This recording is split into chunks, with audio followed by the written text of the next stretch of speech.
নমস্কার, কেমন আছেন সবাই? আশা করি আপনারা সবাই ভালো আছেন আর আমরাও খুব ভালো আছি। আর এই বাঁকুড়া দিকে 2-3 দিন ধরে এত বৃষ্টি হচ্ছে, তাহলে ভাবলাম কি আজকে আলু বড়া করব।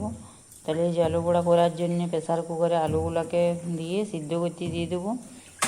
আর আজকে পুয়া বাগানে এখানে একটা মেলা বসেছিল, তাহলে বিকালবেলায় গেছিলাম আমরা 3 মা বেটা। দিয়ে ওইখানে ফুচকা তারপরে এগরোল এইসব কিছু খাওয়া হয়েছে। তাহলে সন্ধ্যাবেলায় আর ছেলের দিকে ভারী খাবার কিছু দিচ্ছি না, দিয়ে চা বিস্কুট করেছিলাম, দিয়ে সবাই মিলে খাওয়া হলো। দিয়ে ওরা ওই যে এখন বই নিয়ে বসেছে আর আমি গিয়ে প্রেসার কুকারে আলুগুলোকে সিদ্ধ করতে দিয়ে দিচ্ছি। আর আলুটা আপনাদের দাদা টিভি দেখতে দেখতে সব কিছু থাসবে, আর আমি এদিকে তখনকে মশলাপাতিগুলো সব রেডি করে নেবো। এই যে আলু থাইসে একবারে রেডি করে দিয়েছে। আর এর মধ্যে আমি নুন দিয়ে জিরা গুঁড়া, হলুদ গুঁড়া, লঙ্কা গুঁড়ো, যা যা মশলাপাতি লাগে সব দিয়ে দিচ্ছি। দিয়ে এটাকে মিক্সড করে নিচ্ছি। আর আমাদের এদিকে বৃষ্টির জন্য আমাদের অনেক গাছপালার খুব ক্ষতি হয়ে গেল। এবছর ধানটা বেশ ভালো হয়েছে, কিন্তু অন্য অন্য সবজিগুলো এদিকে খুব খারাপ হয়েছে। সবজির দাম এত বাড়িয়েছে। এখানে আমাদের পোয়া বাগান বাজারে যদি যান দেখবেন বেগুন 100 টাকা কিলো, ঝিঙ্গা, পটল সব কিছু এত দাম বাড়িয়েছে, এখন আর সবজি কিনতে মানে হাত দেওয়া যাচ্ছে না, এত দাম বাড়ি গেছে। আর এদিকে তো আমাদের যে জমিটা ছিল সেইটা হচ্ছে কি জলের জন্য অনেক কিছু সবজি লাগানো হয়েছিল, বাঁধাকপি, ফুলকপি, টমাটো সব কিছু অনেক নষ্ট হয়ে গেল গাছগুলো। তা ফুলকপি বাঁধাকপিগুলো মোটামুটি ঠিকই আছে, কিন্তু অন্য গাছগুলো প্রায় নষ্ট হয়েছিল।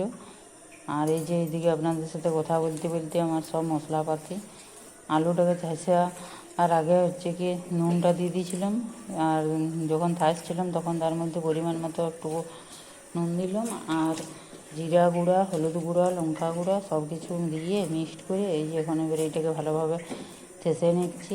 পেঁয়াজ কুচিটা দিলে বলে নাকি আলু বড়া মচমচা হয়, তাহলে তেলটা ভিতরে বেশি ঢুকে নেই।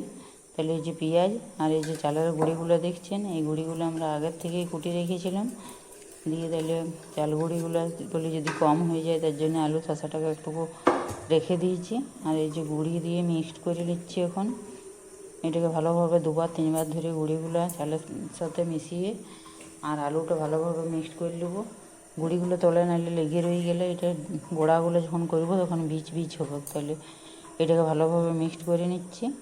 আর এদিকে এটা দেখলাম কি যে গুঁড়িটা একটু বেশি দেওয়া হয়ে গেছে, তাইলে আলু শসাটা যেটা তুলে রেখেছিলাম সেটাও দিয়ে দিলাম। আর একটু শক্ত শক্ত মাখলে বড়াগুলো ভালো মচমচা করে ফুলে আর খেতে বেশ সুন্দর কড়কড়ে কড়কড়ে লাগে। তাহলে এদিকে এই যে আমার আলুটা ঠাসা হয়ে গেল। এরপরে এটা হচ্ছে কি একটা কড়ায় তেল বস করে দিয়েছি, দিয়ে সেইটা আস্তে আস্তে করে চেকে নেব।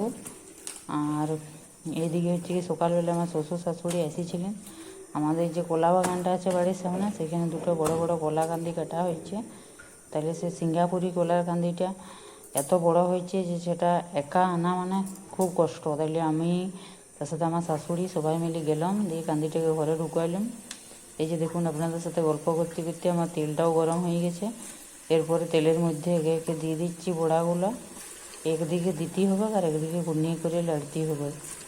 তেলটা ভালোভাবে গরম হয়ে গেছে। আর এই যে লোয়ার কড়াটা ছোটোটাই বস করাইলাম, কারণ এইটা কম তেলে বড়াগুলো ভালোভাবে ডুববে। দিয়ে এই যে একটা একটা করে দিয়ে দিচ্ছি, দিয়ে একদিকে নেড়ে নেবো। একটু পরে লাড়তে হবে, তাছাড়া হচ্ছে কি একসাথে এগুলো জয়েন্ট হয়ে বসে যায় আর কি। তাহলে একটু শক্ত হয়ে যাওয়া বাদে কুনিয়ে দিয়ে নেড়ে নিচ্ছি। আর আমার ছেলেরা তো তখন বই দিয়ে বসেছে। এই যে দেখুন কি সুন্দর বড়াগুলো সব হচ্ছে, বেশ মচমচে বড়াগুলো হচ্ছে। আর এত সুন্দর আলু বড়াগুলো যদি একটু শক্ত করে যদি মাখিয়ে আর এরকম ফাঁকা ফাঁকা করে যদি ছাড়া হয় না, দেখতেও ভালো লাগে আর হচ্ছে কি বেশ ভাজাটাও লাল লাল হয়।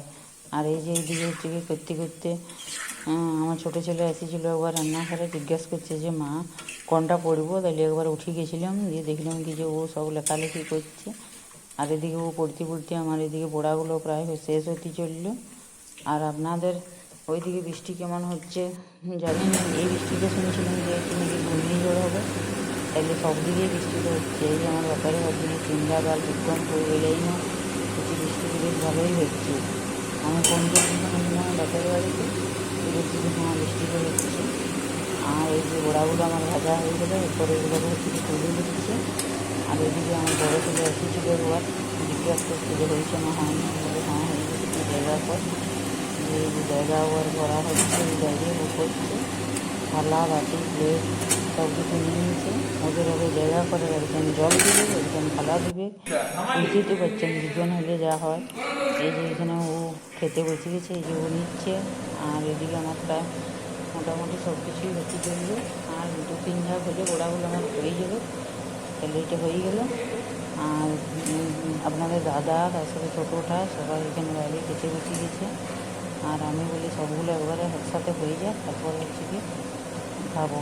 আর এদিকে বড়া করতে করতে ওইদিকে দেখছি ওরা সব খেতে বসে গেছে। আর ওইদিকে রান্নাঘরে এসেছে, দিয়ে আমার ছোটো করে বলছে মা একবার সবাইকে বাই করে দাও। এই যে এখানে দু ভাই বসেছে, দেখুন দুজনে জোর মানে কী সুন্দর বসে।